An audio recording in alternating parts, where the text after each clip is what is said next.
Hi Nitroz, I hope that you are doing well.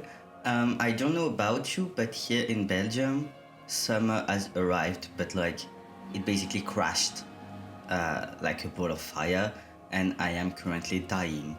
And yeah, so as it's hot, and I, as always, miss kind of Korea a lot, I was thinking of like what Korean dishes I would love to eat right now, and I made 5 dishes that I feel you can eat during summer because it's like the best moment basically to get them. So the first is called Naengmyeon. They are called noodles.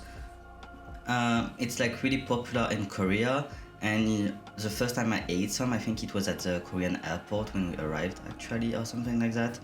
So naengmyeon is made of broth, a tangy broth, and called buckwheat noodles. There is 2 types of naengmyeon. You have either the bibing naengmyeon, which is made with a spicy sauce, or mul naengmyeon, which is made with a broth which is iced, and that like kind of tastes like pickled radish broth. Most of the time you will find the same seasoning on both, which are cucumber, sesame seeds, a tiny bit I would say of pickled radish too, and some people will add vinegar. I'm part of those people. I do love to get mul naengmyeon with vinegar, and I think it's like super refreshing. The problem kind of here is like in Western Europe, so I'm gonna talk about Belgium and France. I used to live in France and now I'm in Belgium. It's quite hard to get mul naengmyeon, but I found one brand that sells it. So I'm gonna put you like the picture over here and like the name of the brand in the description down below. For bibing naengmyeon, you have also instant noodle pack which is called bibimyeon, which looks like this, that you can find in your local Asian store quite easily. And even though it's not like as perfect obviously as a Korean dish, it's still very tasty. The second dish is actually the only hot dish of this list, and it's samgyeopsal. If you don't know what samgyeopsal is, it's grilled pork belly, so it's what some people will call Korean barbecue. And even though it's like eaten all year around, I feel like Korean people tend to eat it a lot during summer, and I do tend to eat more barbecues too during summer rather than winter, so that's why it's part of this like top 5 food. Basically, you cook your meat on a table, which is like made with like a full table with like the barbecue in it. In Western countries like France and Belgium, we don't have this. So what I would consider the closest would be the plancha, which is like that stone where you can grill stuff on. I think that's the most realistically compatible thing rather than a classical barbecue with charcoal or wood on it. And yeah, so that's a thing that you can enjoy during summer because you have like your meat and then you wrap it in a lettuce and you add a bit of kimchi and garlic and samjang paste, which is like spicy bean paste, and then you wrap it and you hum everything in one bite, and it's like super amazing. Like you have the warmth of the meat and the cold of the side dishes, and I think like for summer it's like actually a super enjoyable meal. You can also have it with beer or soju or both, which is something that Korean people tend to do a lot, so enjoy it with your soju and your beer. The third meal is called kongguksu, and it's a cold soy milk noodle. I know it sounds a bit weird, but I'm gonna try to put a picture over here. So it's like creamy and refreshing cold noodle broth that you make with cold soy milk. The noodles are typically made in a broth that's made of grounded soybean.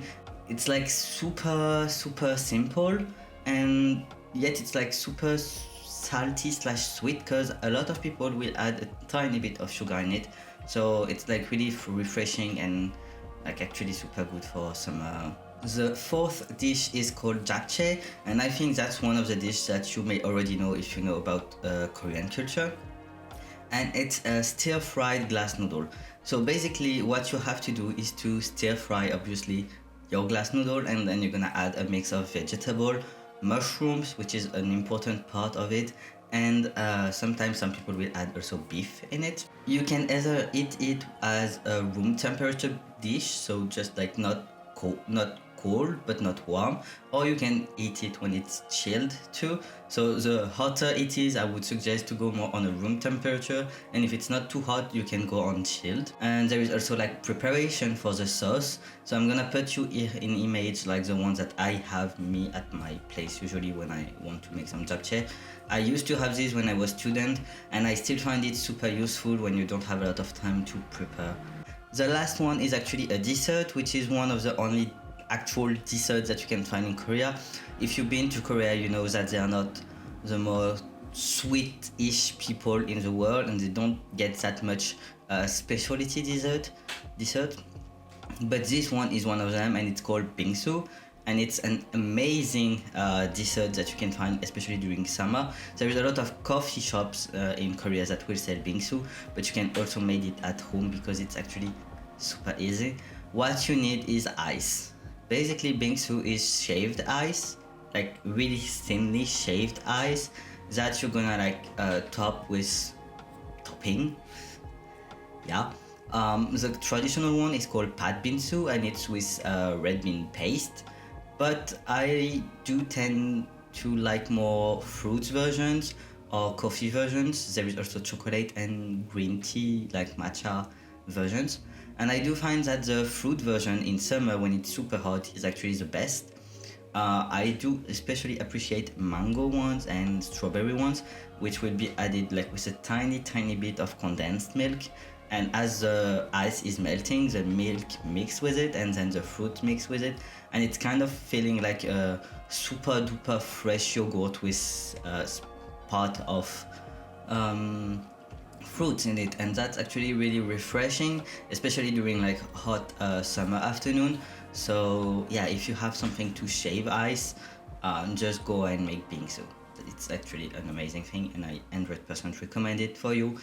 So yeah, that's basically it for the video. These were the 5 Korean dishes that I especially like to eat during summer. As I didn't show any recipe or anything, I'm just gonna actually suggest you one account, which is Wang. She is making Korean recipes and she posts tutorial on YouTube. She also has a website where you can find everything. And I'm quite sure that all those recipes will be in it, so I'm gonna just put it in the description down below. Her website, Instagram, and her YouTube channel, so you can just go check it out if you want to reproduce one of these recipe. I will also list down below the name of the brand for the Naengmyeon and the Japchae sauce. And yeah, if you enjoyed this video, please consider giving a thumbs up and subscribing if it's not already the case. Tell me in the comment below if there is like more Korean food that you want me to talk about, or like more summer one, or like general tests and trials that you would like to see. And I'm telling you, see you soon in another video. Bye!